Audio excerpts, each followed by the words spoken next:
Democracy has been regarded as the most ideal political system, as a symbol of liberty, equality, and justice.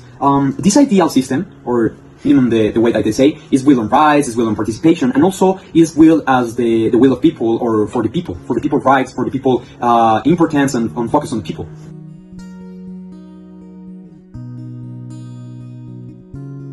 At its core, democracy means rule by the people.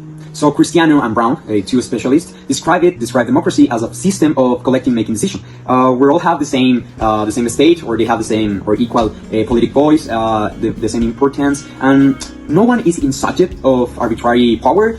So it's a beautiful theory. It's a topic in something ways, because laws made through public debate, leadership it's chosen through constant thinking or reflecting, because is your future and the future of your country, and this authority justify this main concept through transparency and without corruption. But the practice of democracy often fails the promise. This specialist named Bose, he established or warns the measures of democracy, or how it focuses on elections, on not under this whether of rights, whether of control of or protect people. So it remains in this idea that we vote, we choose, but it's really that we have power, we have control in what we choose, what we vote. Because history is this thinking that in many systems, elections have become ritual or symbolical gestures or thinking that power without redistributing it to the people, to this symbolic situation of these voting persons. So this is what some call electoralism, which democracy reduced to performs or reduced to put in practice. So this tension is not new. In the Republic, written by Plato, who established that this overuse or values or wrong use of freedom is it produces or it becomes an undoing in our society, undoing. So he believed that when the Tsar overrides our duty, order collapses in this situation as a strong man arises. So a tyrant, this power concentrated in one person is born from too much liberty. He's inside, he's rings through this situation that without philosophical or grounding or democracy can lose direction and can lose this state of mind of improving people's protection or people's development. And it promises this voice, but opens this idea or this door to manipulation, to oppression. We are told it's temporary, and we are told it's necessary, but over time this is complicated, because this becomes a habit, this becomes a normal thing in our development, in our daily day, and that habit becomes normalized not just by us, it's normalized by the people. As an example of oppression, India, the world's largest democracy in the world, so according to a specialist named Nayatsi, he established that there are a lot of internet or electricity shutdowns. Why? Because it's this keeping out of information of these journalists that are doing their work to maintain information to those people that want to vote, they want to change their own society and their environment. So it's very difficult, because it's the freedom of the press, which is a really good and a really important pillar of life. And so this is the institution remains, but this certainty or this importance of the spirit of the freedom of the liberty is fighting in those situations.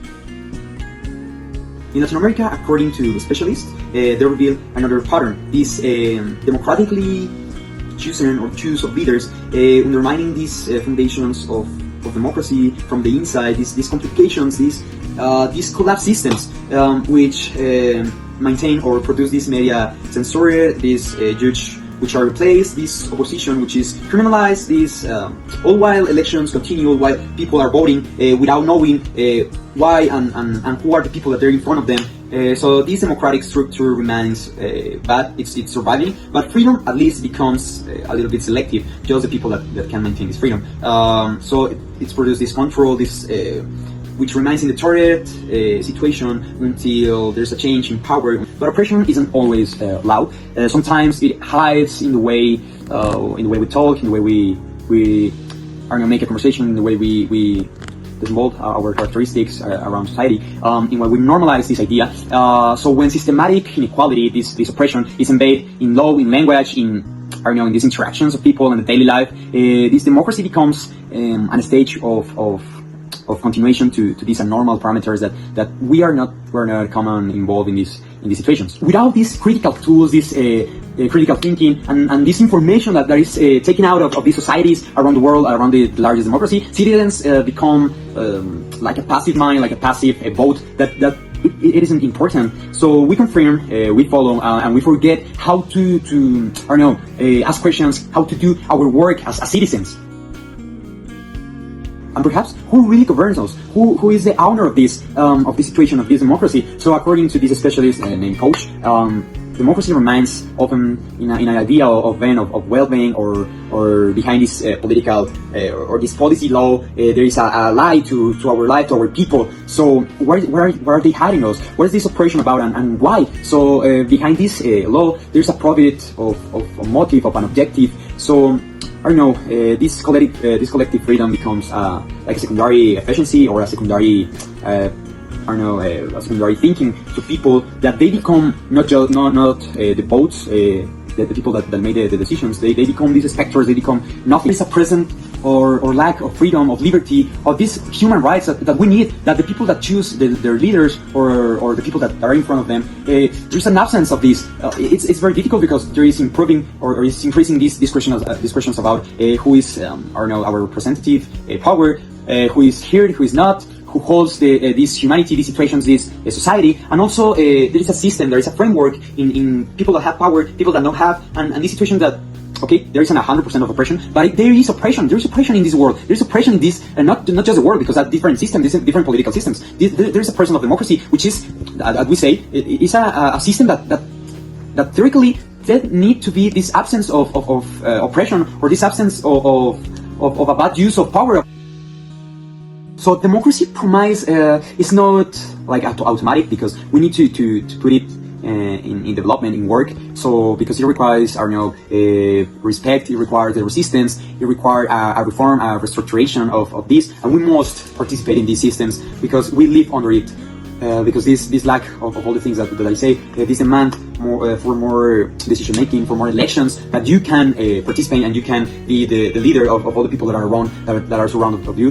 This protect of decence, this protect of rights. I don't know, it's very difficult, but I know another thing, that is the defender of rights. This hypothetical thing of maintain our domain as a country, of the people that are over of us, that have the power. If our society is good, only then we can demonstrate, or we can know that democracy could be more than just a name, than just a systematical, theoretical system without this practical thing, or a good practical thing. So yeah, I invite you to reflect in this topic, think to maintain this critical thinking in your life, and to go to do decision making well. So thank you very much for seeing it.